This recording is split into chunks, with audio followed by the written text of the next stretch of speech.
My name is Daisy, and I was 30 when I met Jacob.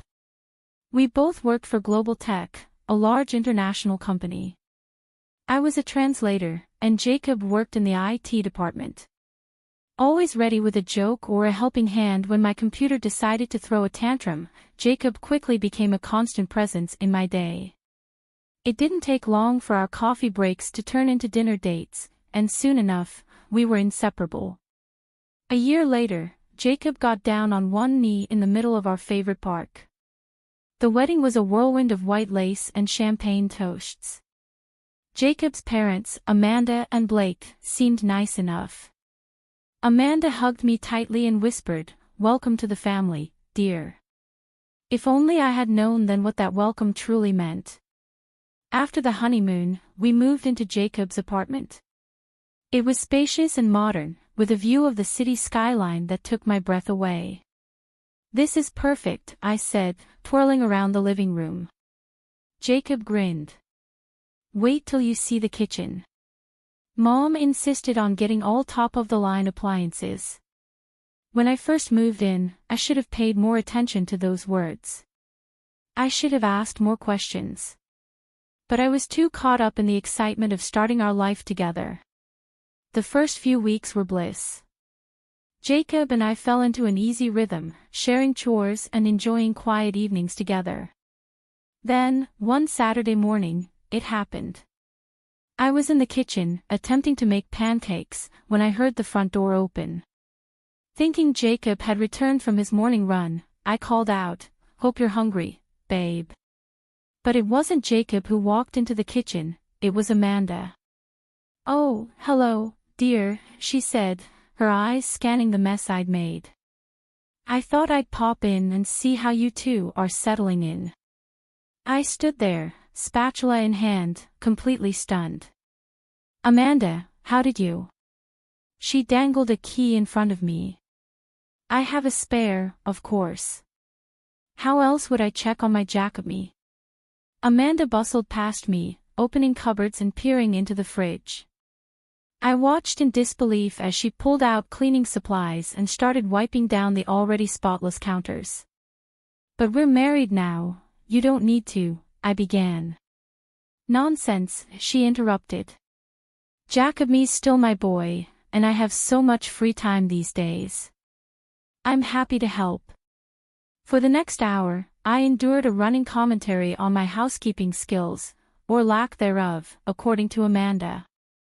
By the time Jacob returned, I was ready to scream. "Mom," Jacob said, surprise evident in his voice. "What are you doing here?" Amanda beamed at him. "Just helping Daisy get things in order, dear. You know how overwhelming it can be for a new wife." I bit my tongue so hard I tasted blood. Jacob shot me an apologetic look but didn't say anything to contradict his mother. The next few weeks were a blur of unexpected visits and unsolicited advice. Amanda seemed to materialize in our apartment at the most inconvenient times, always armed with a critique and a story about her own domestic prowess. One afternoon, as I was folding laundry, she burst in without warning. "Oh, Daisy," she exclaimed, eyeing my neat piles of clothes. "That's not how you fold t-shirts. Here, let me show you." I gritted my teeth. "Amanda, I appreciate your help, but—" "Nonsense," she interrupted, already refolding a stack of Jacob's shirts. "I've been doing this for years. Did I ever tell you about my own mother-in-law?" Now, she was a piece of work. And so began another session of Amanda's favorite pastime, regaling me with tales of her own suffering at the hands of her mother-in-law. She used to come over unannounced, Amanda said, oblivious to the irony. Always criticizing my cooking, my cleaning, nothing was ever good enough for her. I bit back the urge to point out the similarities. Instead, I forced a smile. "That must have been difficult." "Oh, it was," Amanda nodded sagely. "But I endured it, and look how well Jacob-me turned out. You should be grateful I'm nothing like her." "Grateful?" "Right. Because having my privacy invaded and my abilities constantly questioned was such a blessing. As the days wore on, my patience wore thin. Amanda's visits became more frequent, her criticism more pointed. She'd run her finger along the top of the fridge, sneering at imaginary dust. She'd reorganize the pantry, claiming she knew best how Jacob-me liked things. Jacob, for his part, seemed oblivious to the tension. "Mom's just trying to help," he'd say whenever I brought it up. "She means well." But good intentions or not, I was at my breaking point. The constant intrusion, the endless criticism, the thinly veiled insults, it was all becoming too much. It came to a head one Sunday afternoon. I was in the middle of preparing dinner when Amanda waltzed in, key in hand. "Daisy, dear," she called out, her voice sickeningly sweet. "I thought I'd drop by and give you some pointers on proper meal planning. Jacob-me's always been particular about his Sunday roasts." I stood there, wooden spoon in hand, feeling something inside me snap.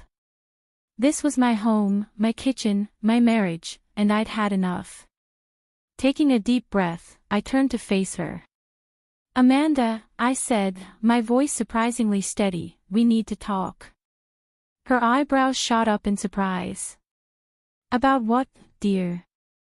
"About boundaries," I replied. "About privacy.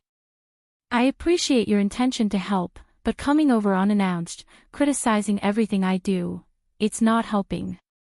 It's making me feel uncomfortable in my own home." She left without another word, the door slamming behind her. As the sound echoed through the apartment, I leaned against the counter, exhausted but oddly exhilarated. That evening, as Jacob and I sat down for dinner, I knew I had to broach the subject. "Jacob," I started, pushing my food around on my plate, "we need to talk about your mother." He sighed, putting down his fork. "What's she done now?" I took a deep breath and recounted the day's events, along with all the other incidents that had been building up. As I spoke, I could see the conflict in Jacob's eyes, torn between his love for his mother and his commitment to me. "Daisy, I know Mom can be intense," he said carefully, "but she means well. She's just trying to help." I shook my head. "Jacob, I understand that, but this isn't help, it's control. She comes into our home uninvited, criticizes everything I do, and makes me feel like an intruder in my own life. It has to stop." Jacob ran a hand through his hair, clearly uncomfortable. "What do you want me to do?" "I need you to set boundaries with her," I said firmly. "Take back her key, ask her to call before coming over, and most importantly, I need you to stand up for me when she oversteps." There was a long pause as Jacob processed my words. Finally, he nodded. "You're right. I'll talk to her." True to his word, Jacob had a conversation with Amanda the next day. I wasn't present for it, but from what Jacob told me, it didn't go well. Amanda was hurt and offended, claiming we were pushing her out of our lives. But in the end, she reluctantly agreed to our terms. For a while, things seemed to improve. Amanda's visits became less frequent and were always preceded by a phone call. But the peace was short-lived. It started with little things. Suddenly, I found myself uninvited to Sunday dinners and holiday celebrations. When I asked Jacob about it, he'd shrug uncomfortably. "Mom says it's just immediate family this time," he'd say, not meeting my eyes. The final straw came on Jacob's father Blake's birthday. Jacob and I had planned to go together to wish him well, but at the last minute, Jacob got called away on an urgent work matter. "You should still go," Jacob insisted. "Dad would want to see you." Hesitantly, I agreed. I rang the doorbell, gift in hand, and waited. When Amanda opened the door, her eyes narrowed. "Daisy," she said, her voice dripping with false sweetness. "What a surprise. We weren't expecting you." This is a family gathering, and let's be honest, dear, you're not really family, are you? Her words hit me like a slap. I stood there, stunned, as she continued. You've made it quite clear that you don't want me in your life, she said. So, I think it's best if you leave now. We wouldn't want any uninvited guests ruining Blake's special day. As if on cue, Blake appeared behind her. What's going on? He asked, looking between us. Amanda's demeanor changed instantly. Oh, Blake, she said, her voice trembling theatrically. Daisy here was just leaving. Isn't it awful how she's pushed me out of Jacobme's life? Taken away my keys, forbidden me from visiting my own son. I felt my face burn with anger and humiliation. That's not true, I protested. I only asked for some boundaries. Enough, Blake said firmly, surprising us both. He turned to Amanda, his expression stern. That's enough, Amanda. Daisy is family, and she's welcome here. He then looked at me, his eyes softening. Please come in, Daisy. We'd love to have you join us. Shocked and grateful, I stepped inside. Amanda, clearly furious, stormed off to the kitchen. As I followed Blake into the living room, I could feel the eyes of the other guests on me, curious about the scene they had just witnessed. The next few years were a constant battle with Amanda. Despite our efforts to set boundaries, she always found ways to insert herself into our lives. Then tragedy struck. Blake fell ill suddenly, his condition deteriorating rapidly. When he passed away, it felt like the world had shifted on its axis. The funeral was a somber affair, with Amanda stoically going through the motions, barely acknowledging my presence. After the service, Blake's lawyer, Mr. Thompson, a kind man who had been his close friend, approached us. Mrs. Walker, if you and your son could join me in private, Mr. Walker left some specific instructions regarding his will. When they emerged, the atmosphere had changed drastically. Amanda looked pale and shocked, while Jacob seemed confused and conflicted. As we drove home, Jacob finally broke the silence. Dad left everything to me, he said quietly. The house, the savings, everything. Even Mom's house. I was stunned. What? But why? Jacob shook his head. I don't know. The lawyer didn't explain. At that moment, I remembered Amanda's reaction. Her face had been a mix of disbelief and anger. I could have sworn I heard her mutter under her breath, "That fool," before composing herself. The next day, Amanda called Jacob, her voice trembling. Jacobme, you're not going to kick me out, are you? This house, it's all I have left of your father. Jacob's response was immediate. Of course not, Mom.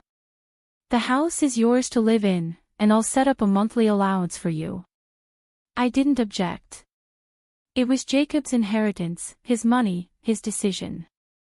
And despite our differences, I couldn't imagine leaving Amanda homeless after losing her husband. However, our act of kindness did little to soften Amanda's attitude toward me. She stopped coming to our house, but her influence was still felt.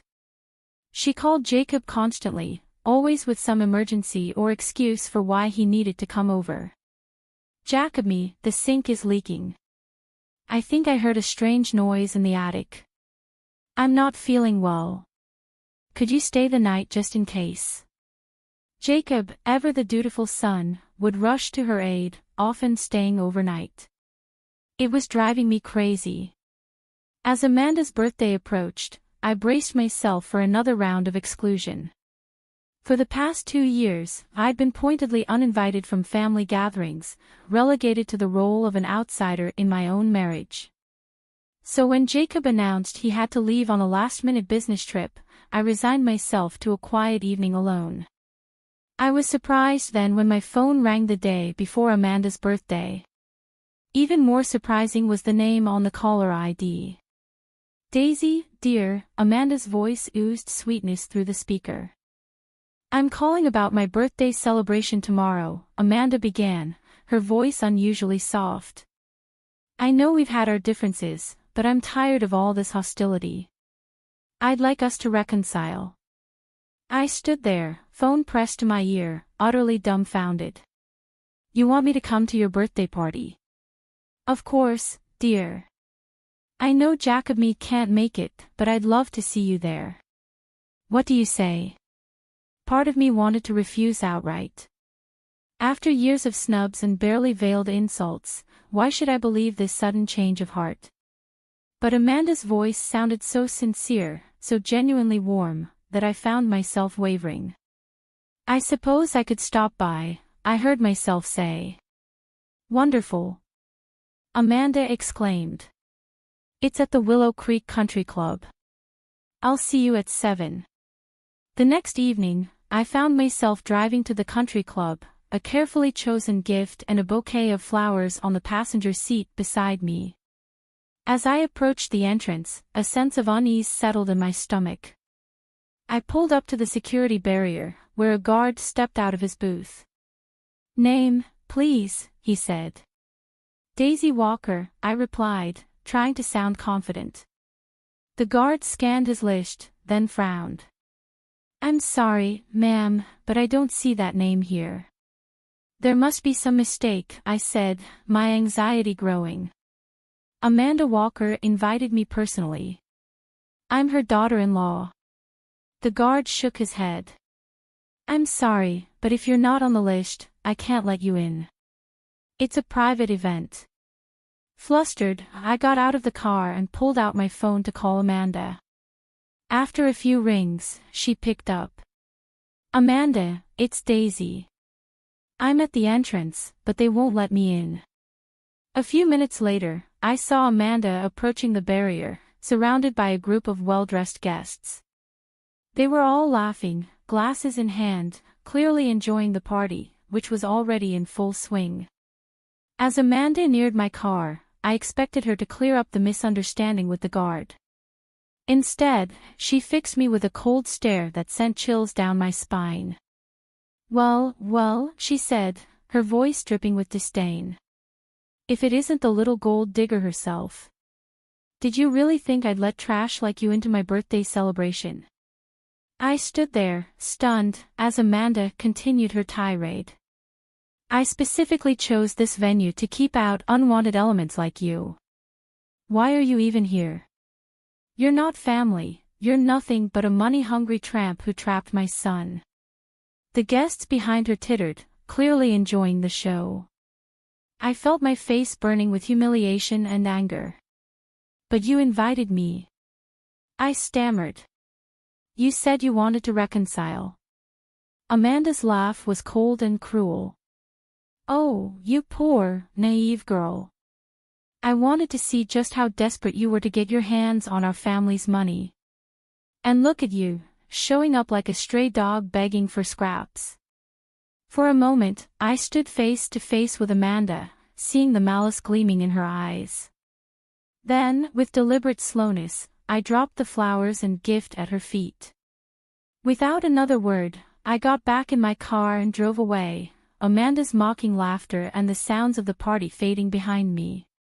I drove home in a daze, my mind reeling from Amanda's cruel words and actions. As soon as I walked through the door, I collapsed onto the couch and called Jacob, my hands shaking as I dialed his number. Through tears and hiccups, I recounted the entire humiliating ordeal. Jacob listened in stunned silence, only interrupting occasionally to ask for clarification. When I finished, there was a long pause. Then Jacob's voice came through, low and angry. I'm coming home, he said, and then I'm going to have a very serious conversation with my mother. True to his word, Jacob was on the next flight home. When he arrived, he held me close, apologizing over and over for his mother's behavior. Then, with a determined look in his eye, he picked up the phone and called Amanda. I could hear Amanda's voice, shrill and defensive, through the speaker. But Jacob's responses were calm and resolute. "No, Mom, this time you've gone too far. I don't want to hear your excuses. You've humiliated my wife, the woman I love. No. I'm done. I'm cutting you off.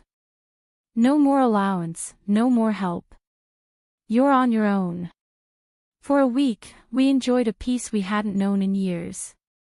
No frantic calls from Amanda. No emergencies requiring Jacob's immediate attention. It felt like we could finally breathe. But, of course, it couldn't last.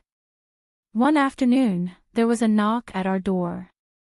When I opened it, I found Amanda standing there, her eyes red and puffy, her appearance disheveled. "How could you do this to me?" she wailed, pushing past me into the house. "I raised that boy. I devoted my entire life to him, and now, because of you, he's left me with nothing. No money, no support. I can barely afford to eat." She paced the living room, her voice rising hysterically. "It's all your fault. You turned him against me. You're the reason Blake disinherited me. You've ruined everything." I tried to interject, to defend myself, but Amanda was beyond reason. She continued her rant, tears streaming down her face, until she finally collapsed onto the couch, sobbing uncontrollably.